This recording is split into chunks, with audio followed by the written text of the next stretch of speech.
క్రీస్తునందు దేవుని వారలారా, ప్రభు పేర శుభములు తెలియచేస్తూ, భూమి మీద మనుషుడే చాలా జ్ఞానవంతుడు అని అనుకుంటున్నాడు.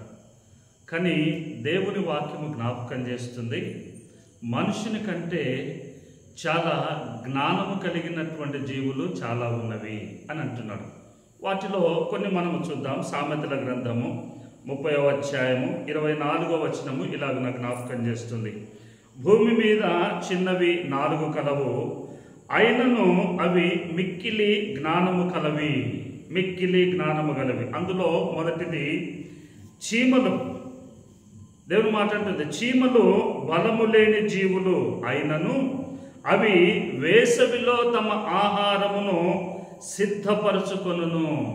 చీమలట వేసవిలో ఆహారాన్ని సిద్ధపరచుకుంటాయి. రెండవది చిన్న కుందేలు, బలము లేని జీవులు, అయినను అవి పేట సందులలో నివాసములు కల్పించుకొనును. ఎవరికి దొరకకుండా ఈ చిన్న కుందేళ్ళు పేట సందులు, రాళ్ళ సందులు మధ్యలలో అవి నివాసములు ఏర్పాటు చేసుకుంటున్నాయి.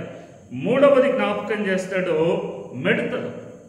మిడతలకు రాజు లేకపోయినను అవన్నీ పంక్తులు తీరి సాగిపోవును.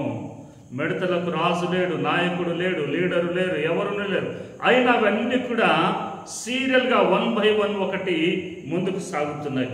నాలుగవది జ్ఞాపకం చేస్తాడు, బల్లి. బల్లి నీవు చేతితో పట్టుకొనగలవు, అయినను అది రాజుల గృహములో నివాసము చేయును. దేవుని మాట చూడండి, ఈ 4 చాలా చిన్న జీవులు, చాలా చిన్న జీవులు, అయినను వీటికి మిక్కిలి జ్ఞానము కలిగినటువంటివి అని అంటున్నాడు. అందుకే మానవుడిని దేవుడు హెచ్చరిస్తూ ఉన్నాడు, సోమరి నీవు చీమల యుద్ధకు వెళ్ళము, వాటి జ్ఞానమును చూసి నీవు నేర్చుకొని అంటున్నాడు. ఎంత గొప్ప మాట చూడండి. చిన్న జీవుల ద్వారా ఈ పెద్ద మనిషికి జ్ఞానాన్ని నేర్పుతున్నాడు దేవుడు. కనుక సమాజము కాదు, లోకము కాదు, భూమి మీద దేవుని చేత సృష్టించబడిన చిన్న జీవుల ద్వారా దేవుడు మానవుడికి జ్ఞానాన్ని చూపిస్తూ ఉన్నాడు. అందుకే నీవు దేనిలో గొప్ప అని నీవు అనుకోకుండా ప్రతి దాని నుండి నీవు నేర్చుకోగలిగితే నీవు గొప్పవాడవుతావు.